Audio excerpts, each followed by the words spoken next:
أهلا وسهلا بكم في بودكاست دبي المستقبل مع مؤسسة دبي للمستقبل.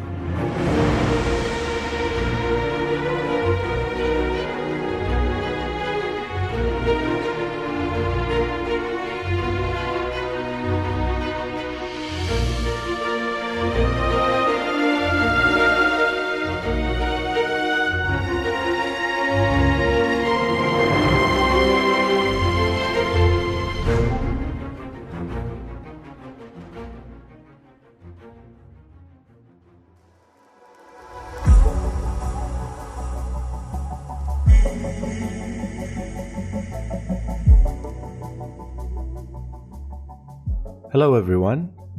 Today we're going to talk about blockchain, specifically applying blockchain in the UAE. It's a way to make transactions more secure while maintaining transparency in the transaction's history. The UAE is currently working to apply it to the most important sectors in the country. This is a paradigm shift.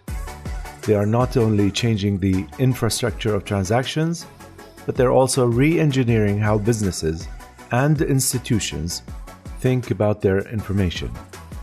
To discuss this issue, I have with me Mariam Al-Meheri.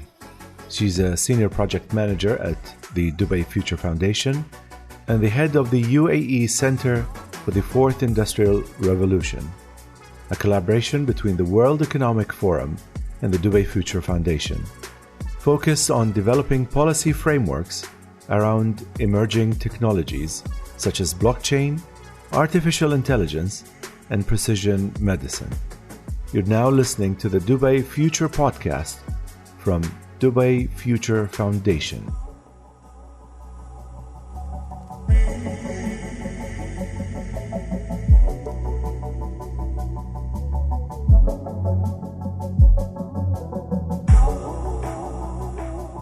Mariam Al-Meheri, welcome to Dubai Future Podcast. I'm really happy to have you over. We have an awesome topic to talk about. So welcome. Thank you so much. It's a pleasure to be here. Excellent. So before we start with the project that you've worked on, it's a huge undertaking. It's an amazing undertaking, to be honest.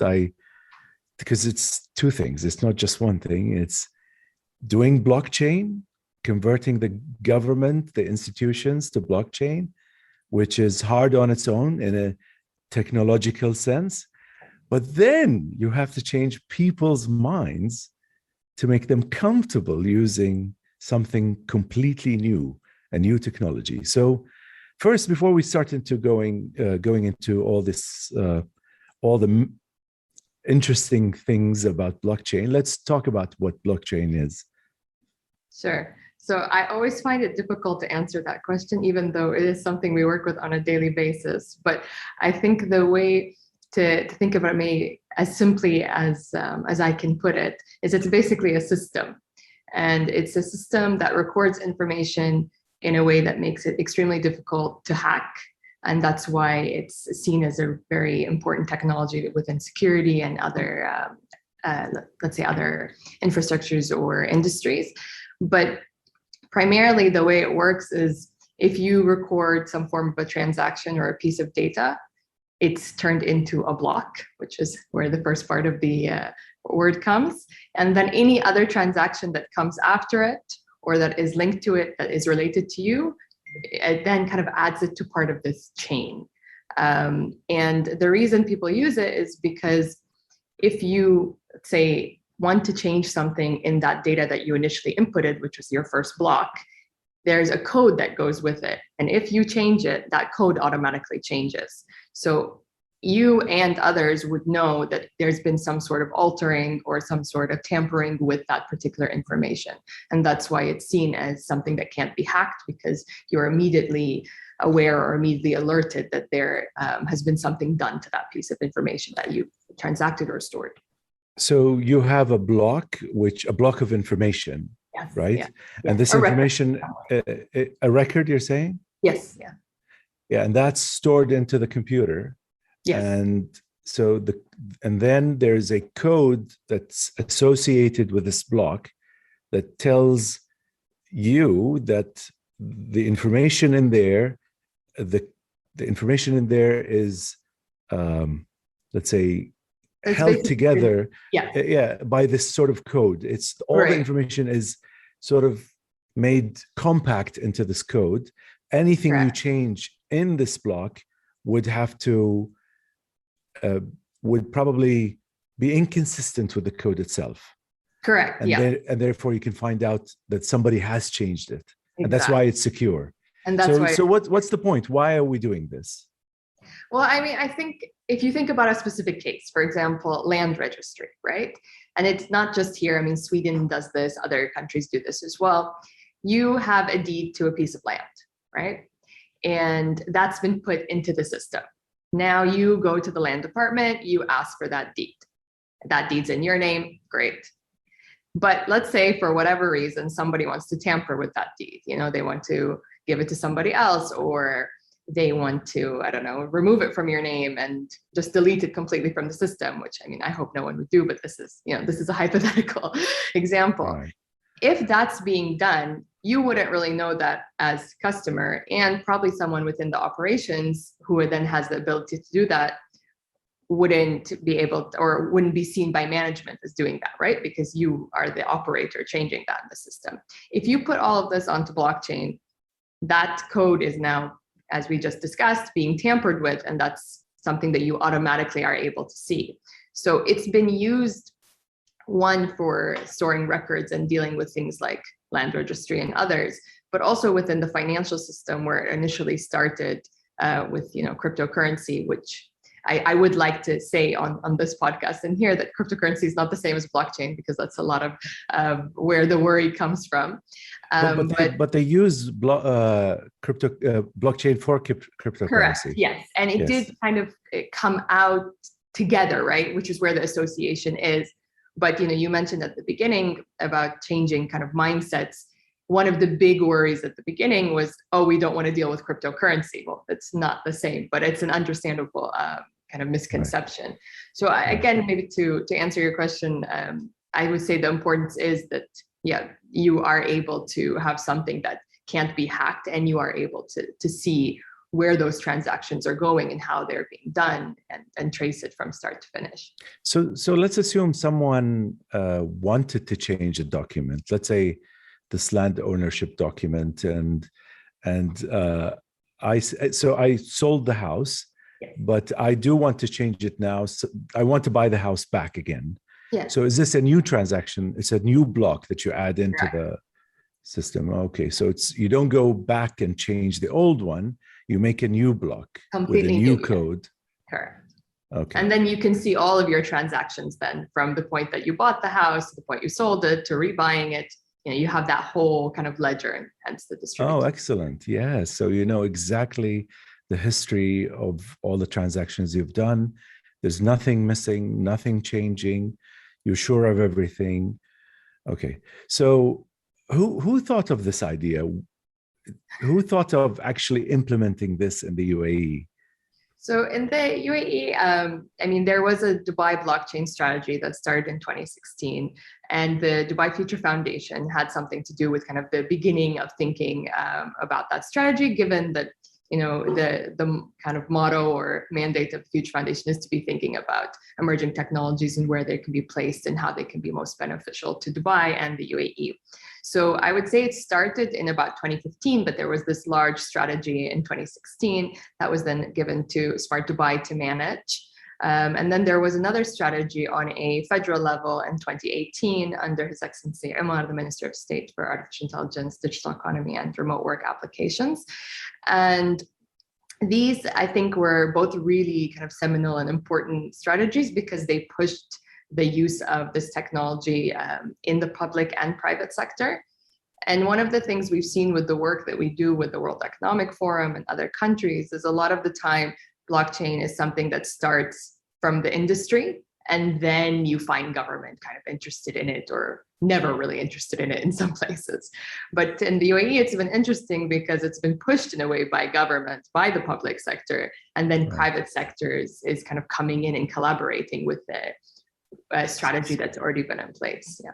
So weren't you afraid that something might go wrong if you start implementing this huge undertaking?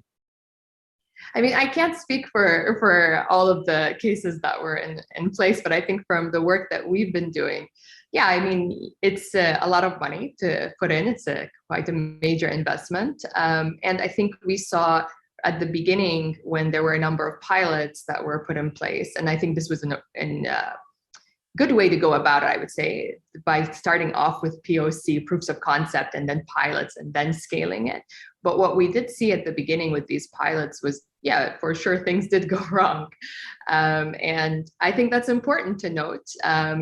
You realize quite quickly that there are some things that don't require blockchain. You could just use a regular database or a regular record system, infrastructure system, or infrastructure or system.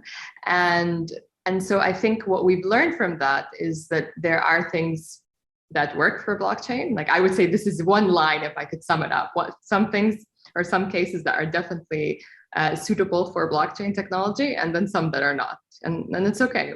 We've learned along the way.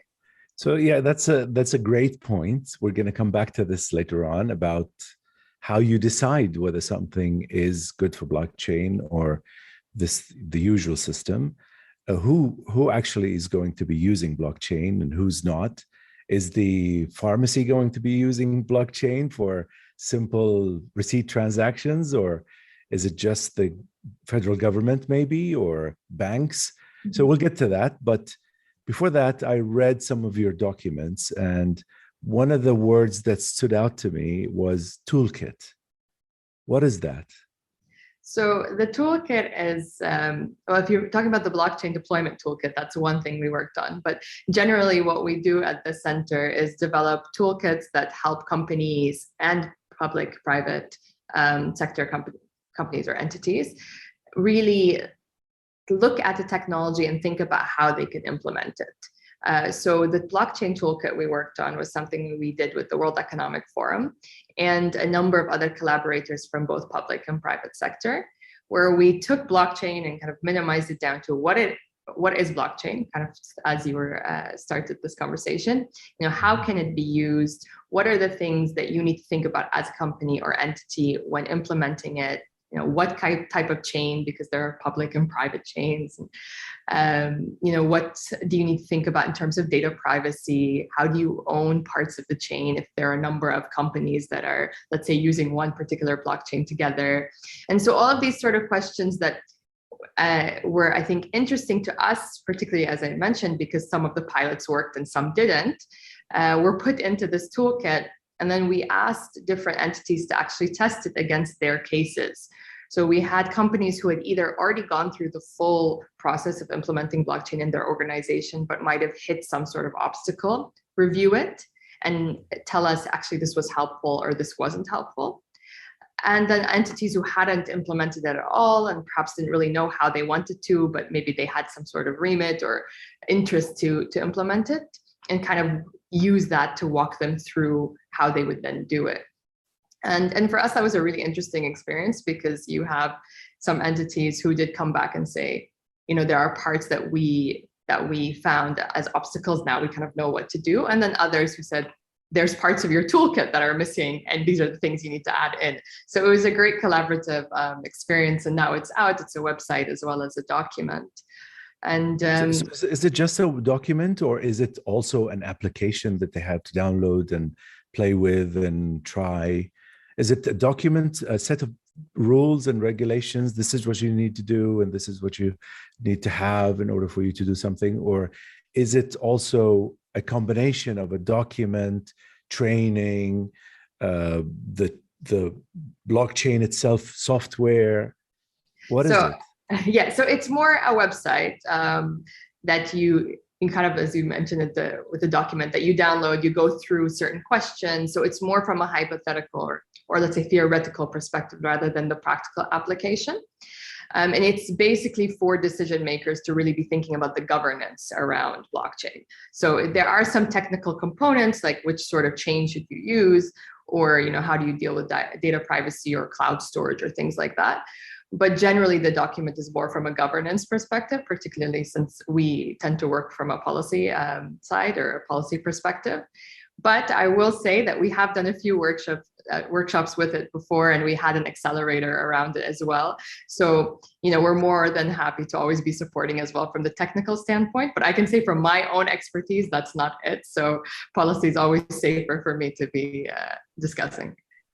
So let's see how this works. If you, not I, because I haven't done any of this. Why not? If you were, if you're going to a company or some sort of entity, institution, you go in there and you tell them, here, this is the toolkit. Is that how it works? What do you do? How do you set them up? How do you actually, convince them to start doing this?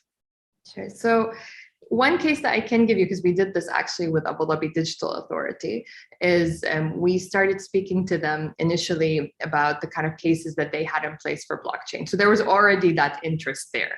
So frankly, it wasn't too hard for me to go in and say, hey, use this toolkit, because they had that interest already. But they were having certain obstacles or challenges to the way that they were trying to implement it. There were certain questions that they needed answered. So to have kind of a comprehensive guide was helpful for them. But we did it as a collaborative project. So it wasn't us just handing over, let's say, this document and saying, okay, go ahead, see you later.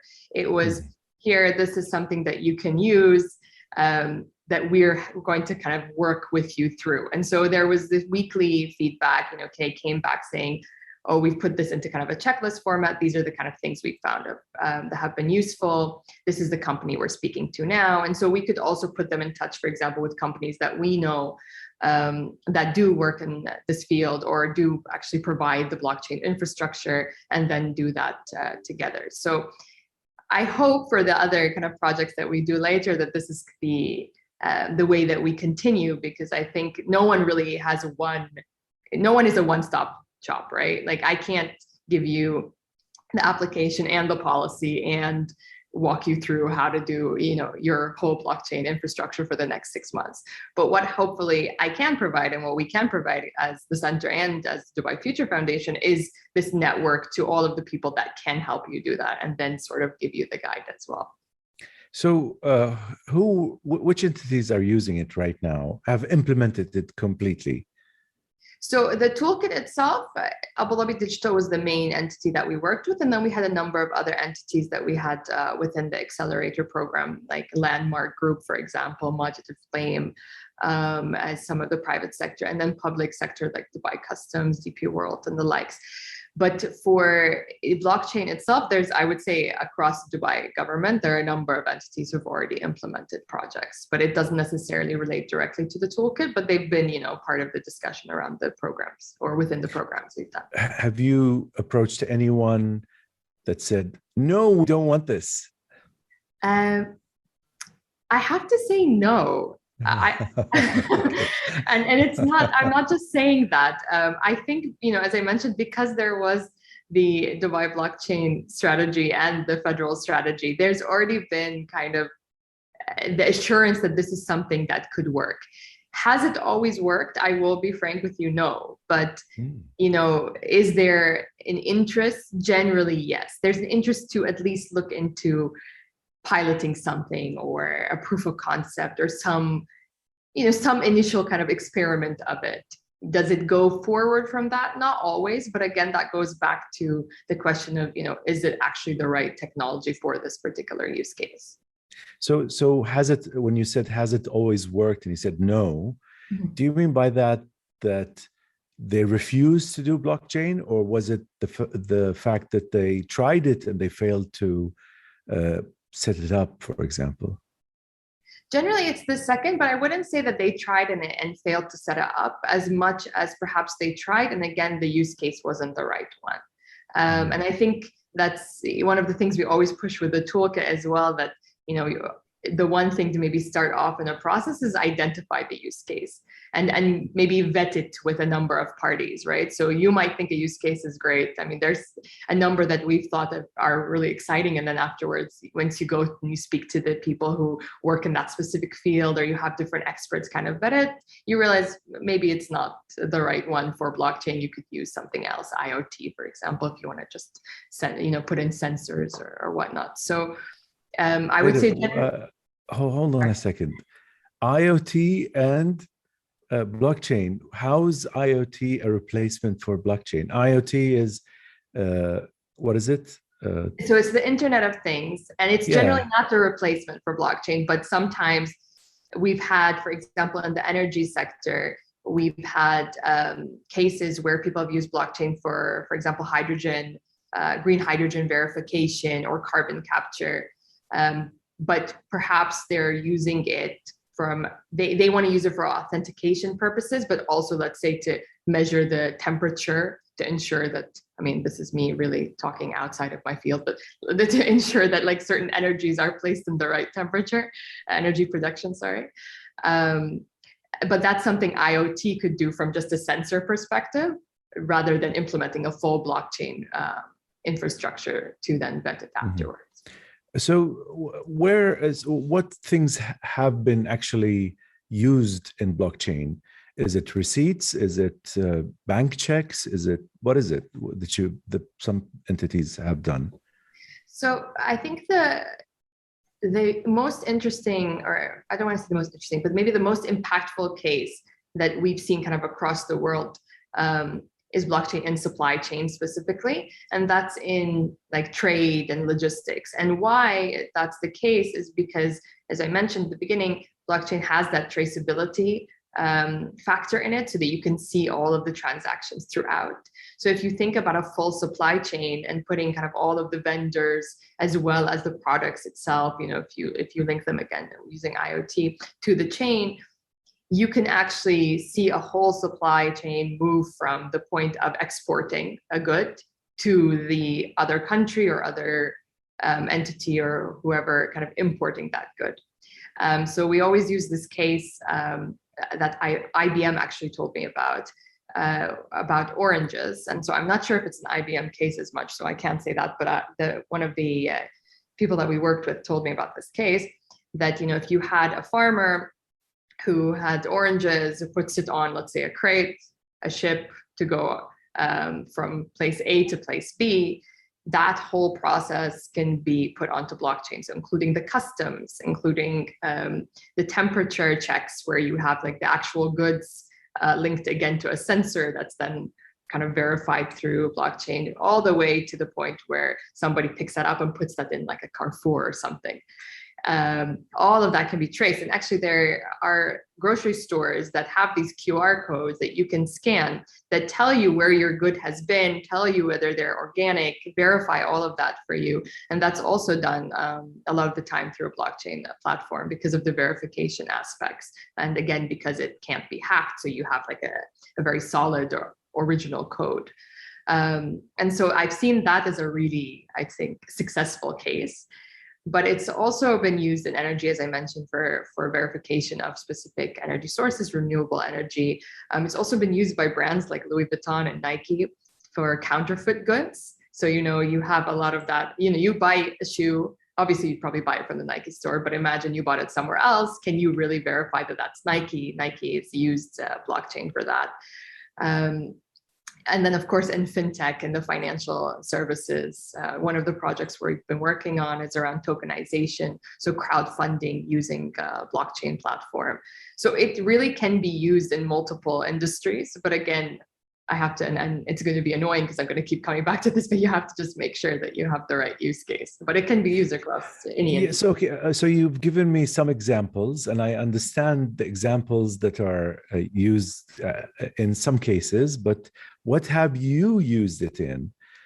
Have you actually, is it something that you have given devices where people get all the information they want, then it goes into the server and it's saved as a blockchain? Or is it something they have to enter into the computer, sit down, every transaction they do, they get this somebody who's sitting at the computer entering the data saves it in the blockchain, or how does this work exactly? So give me an actual case first Sure. of what they've done and how they've used it. In Okay. what case scenario would they be using it? And then tell me how it's actually done realistically. Okay. So a case that we've done, or Yes, definitely, yes. okay. A case that you've done in Dubai and that is successful, let's say, for now. Okay, in Dubai. Okay, because I was gonna say we don't do again, we don't do the practical application of it. A case that we've done, that's a good one. Okay, so again, for example, a logistics case I can give you is DP World. They have a trade finance platform.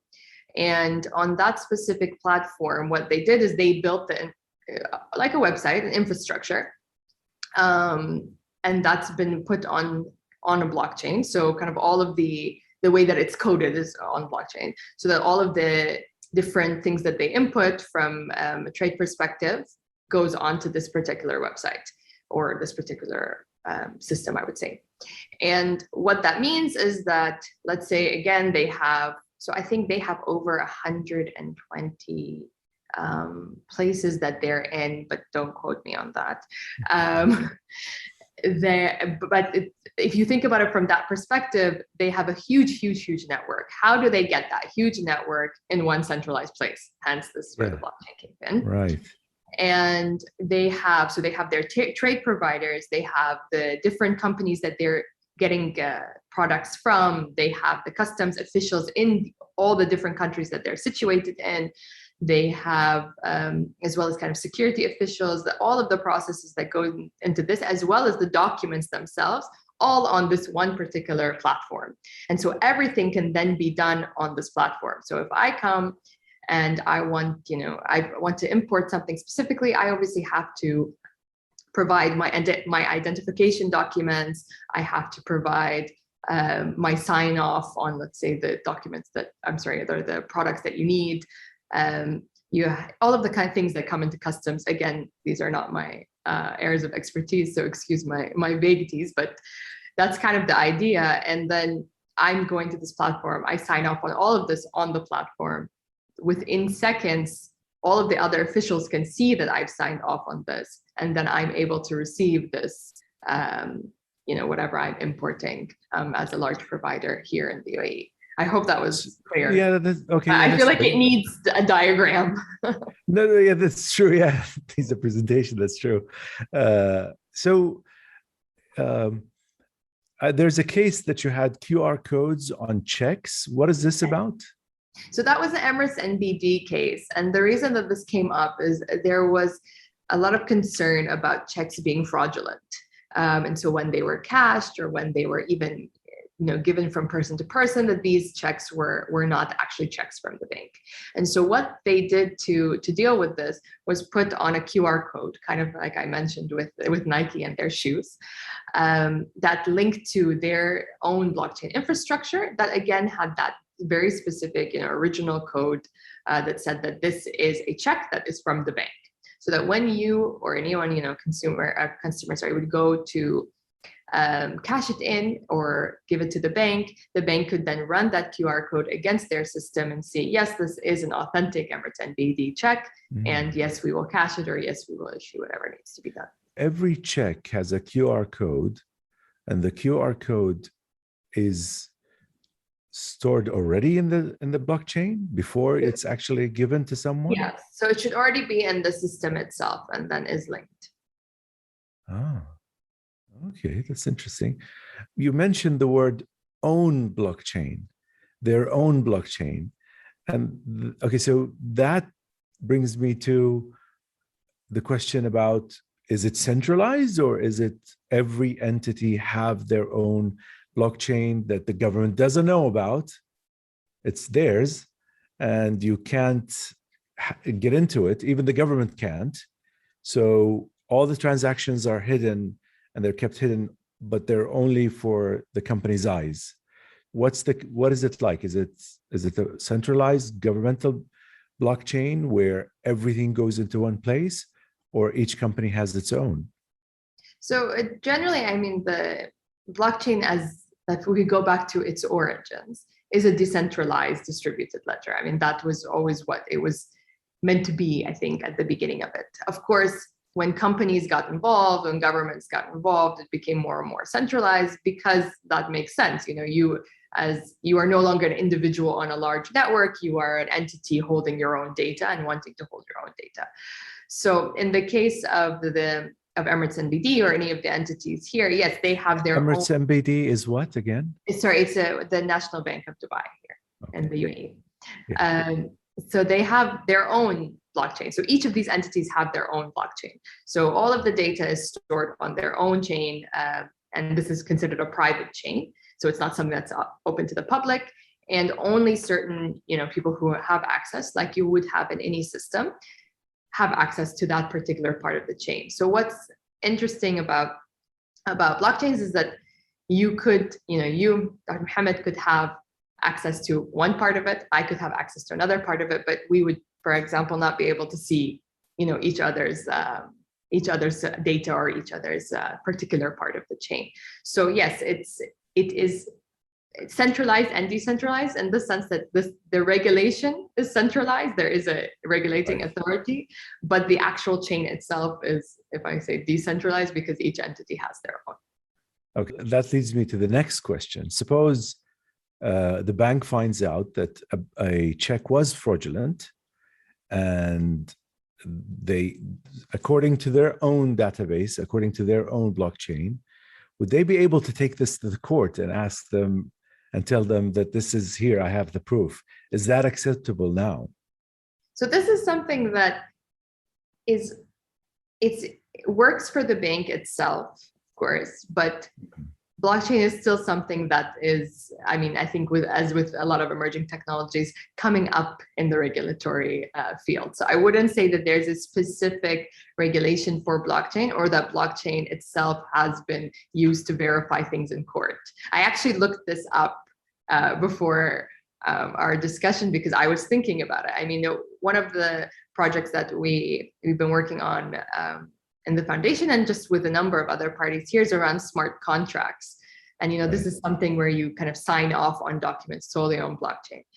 These are things that are still kind of in process. So with the case of checks, it would be that the bank can verify that the check is fraudulent. But I'm sure there are a number of other compliance kind of protocols within their system that are linked to that as well. And that's probably what they then take to the court. Again, I can't say for certain.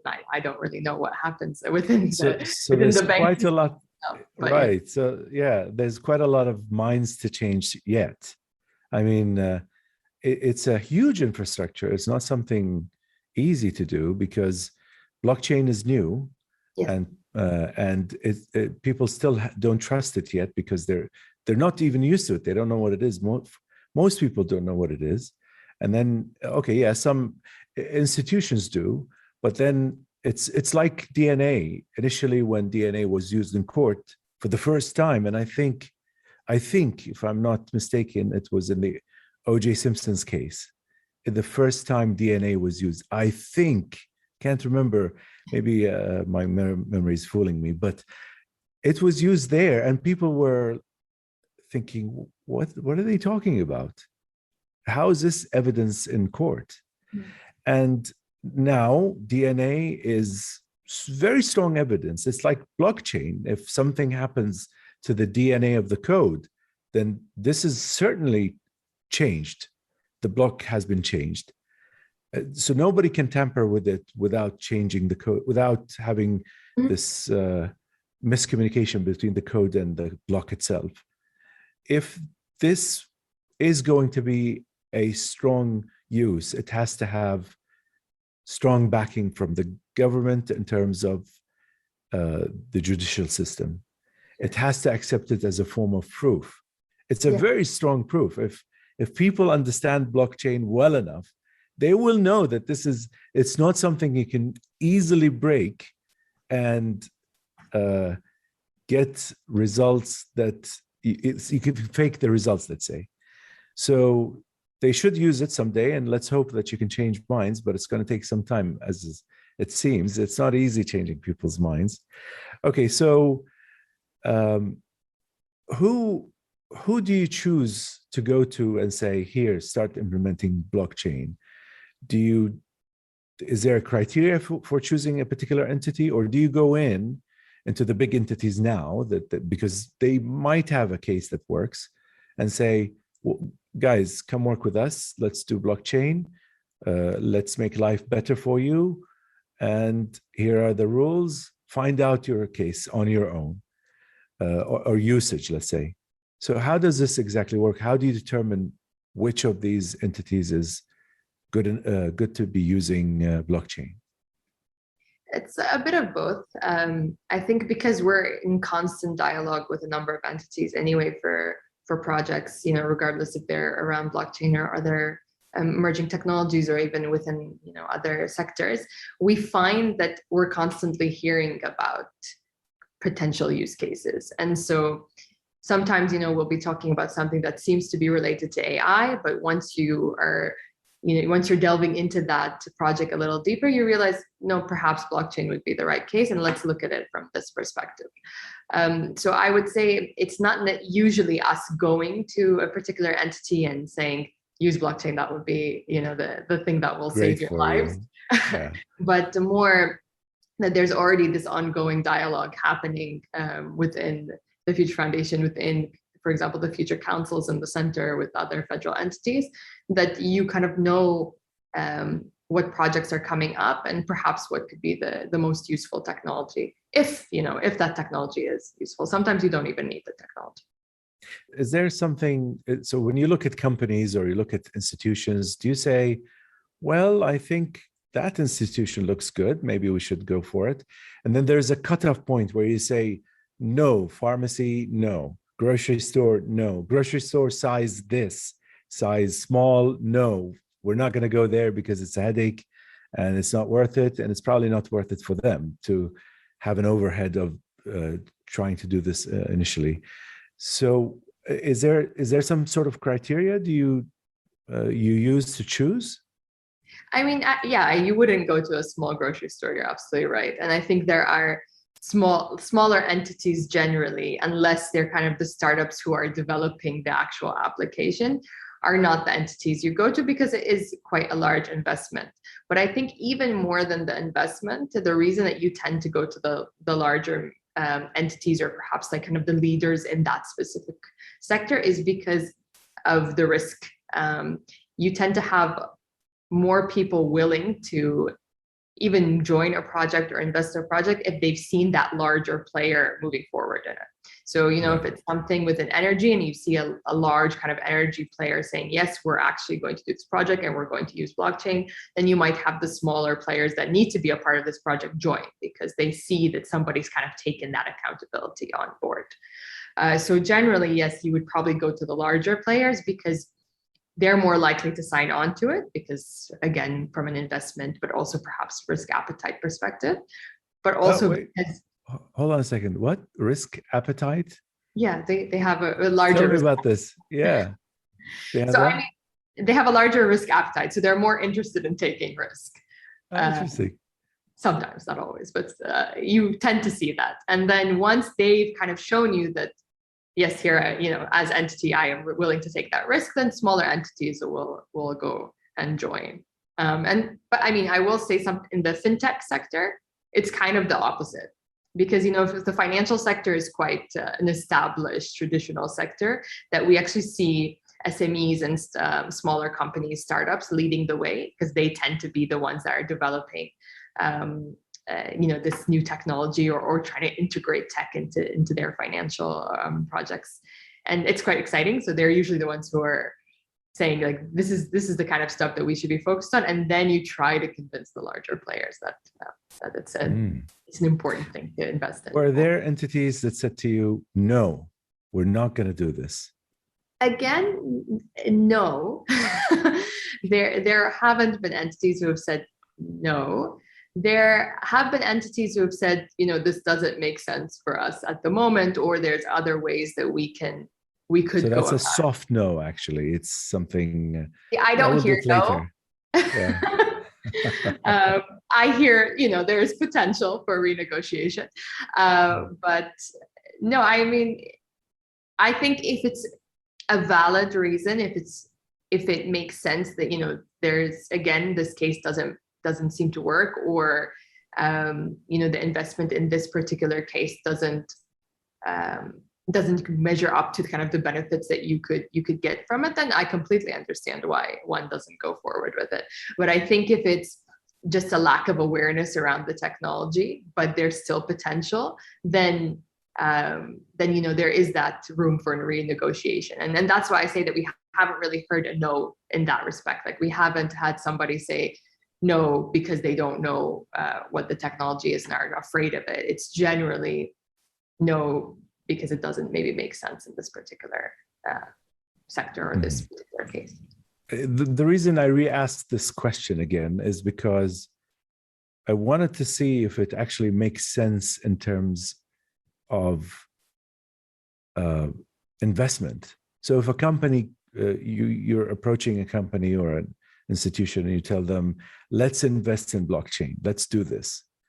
And there's a huge overhead for them to train staff, to get the tools, if they need maybe devices to connect to the net, to connect to the blockchain, if they need programs, new programs to have all the data inserted into the blockchain. So that there's a huge investment. And I'm thinking, if they have to spend that much, lots of money, and the return is tiny, then they wouldn't do it. So that's why they would say no. If it's a big entity, it's a huge institution, they know how much they have to invest into this. However, you mentioned, so I'm going to read this to you. You said the role blockchain technologies can play in the economic recovery post the COVID-19 disruption will be critical. And economic recovery with COVID is going to be hard. Then you add on top of that blockchain, come change your thinking, re-engineer not only the software, the way of work, it's you people have to think differently now. So how is that going to help people, companies or institutions in recovering? I mean, this particular article that you're referring to, the reason that that was written and what we were thinking about at the time, particularly within the center, was again around the supply chains, because one of the things that we saw hit, massively during COVID-19 were supply chains, right? Because people couldn't trade and things weren't being sent back and forth. So people's livelihood, especially things like even e-commerce, even though it became more, it grew, it also declined in certain places. And blockchains, I mentioned earlier, one of the cases we've seen most successful is that of supply chains. So if you are, an entity like DP World or the likes, and your supply chains have been hit substantially during COVID-19, something like blockchain technology can actually, in the long run, save you money, because you're now minimizing. How is it supposed to save money? So one of the arguments in the both blockchain strategies in the UAE talk about paperless government. And if you think about something as kind of mundane as a contract, you have somebody printing out a piece of paper, you have somebody signing a piece of paper, you have somebody going and scanning it. Like, these are very mundane operations. But that person who does that, and the number of people that then have to go and move things around or drive the paper from point A to point B, I know these are very tiny things. This actually does cost money. Because you're hiring people to do this, you're hiring, you're getting machines, you're paying for those particular machines, and all of these sort of small things that go into operation accumulate after a while. So if you have one centralized system where you're doing all of this on, you're paying for that one centralized system. Yes, you are paying also to sustain it. I'm not going to say that you don't have to sustain it, but generally you are paying kind of one lump sum, and you're hoping. And again, I think blockchain hasn't been around long enough for us to kind of assess it completely cost-benefit analysis-wise. But you're hoping that you've put in a lump sum, and that's going to now sustain you for a number of years, decades. versus Have you determined actual numbers? Have you calculated for a company what it would be saving if they change to blockchain?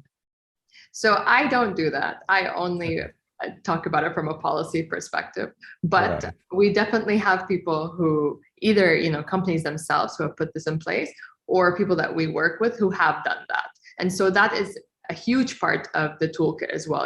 Part of it is a cost benefit analysis and having your own accountants or your own, people within a firm looking at that. And you're absolutely right that for many companies, it won't make sense because you do have to completely change your system. And that's why a lot of the time we say, if your use case doesn't need blockchain, don't go ahead with it, because you are putting in an investment that might halfway, not make sense. And now you're losing money. It has to really make sense for this use case. And that's why, again, I go back to supply chain, because the supply chain case needs to be centralized. So you understand why you would build a platform like this. But a grocery store or a pharmacy, as you mentioned earlier, you don't need your receipts to be on blockchain. You put that into an Excel, that's all right. So it really is about the use case. I mean, I wish I could give you numbers, but as I said, that's not really my forte. But it's a good question to ask, and we need to find you somebody to answer that. Now that Dubai is going into this, and how long have you been doing this? You said 2016. That's when you started, or is it the implementation, your first case that you've tackled? Dubai's been doing it since about 2016, even 2015, I would say, because there was an ecosystem here before the strategy, which led to kind of the development of the strategy. But 2016 from a national perspective. How many people are you, by the way, in this organization that goes into companies and tell them? Within the Dubai Future Foundation, we're about 120 people. For blockchain. But for us specifically, we're a quite small team. We're about six people. 6 people changing the infrastructure of Dubai. Oh my God. I can't say that we're the ones. I would say Smart Dubai is more likely to be changing the infrastructure of Dubai. Wow, that's amazing. Or Dubai Digital now, Dubai Digital Authority. I can't believe this. This is amazing. It's I would have thought you started with 100 for Dubai Future, but then when you said 6, I mean, 100 is a good number for me when you say, oh, we're changing Dubai now. And I'm guessing you're changing the whole UAE. It's not just Dubai, right?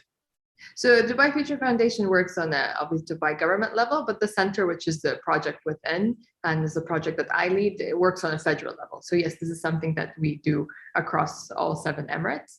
But I mean, yes, we are a team of 6, but we obviously work with the rest of the foundation. So, we can't take complete credit for it. And really, it's a huge collaborative effort. So again, it's not just me single-handedly changing the structure of anything. Right. So, okay. This is making the country different now. And I'm thinking, what other countries in the world are taking this in the same assertive manner, not aggressive, but assertive manner? What countries are actually using blockchain right now and changing their infrastructure as you are? So, I mean, generally, when you think about comparisons, Estonia is probably one of the ones you've heard, or one of the countries you've heard about. They have a blockchain-based system for their residency program. So basically kind of the full visa process and citizenship process is done on a blockchain platform, which is understandable. I'm sure that helps with all of the documents and also verifying IDs and the likes. We also have Sweden, as I mentioned earlier, has the land registry. Chile, so a few countries in South America or Latin America, Chile, Venezuela, I believe.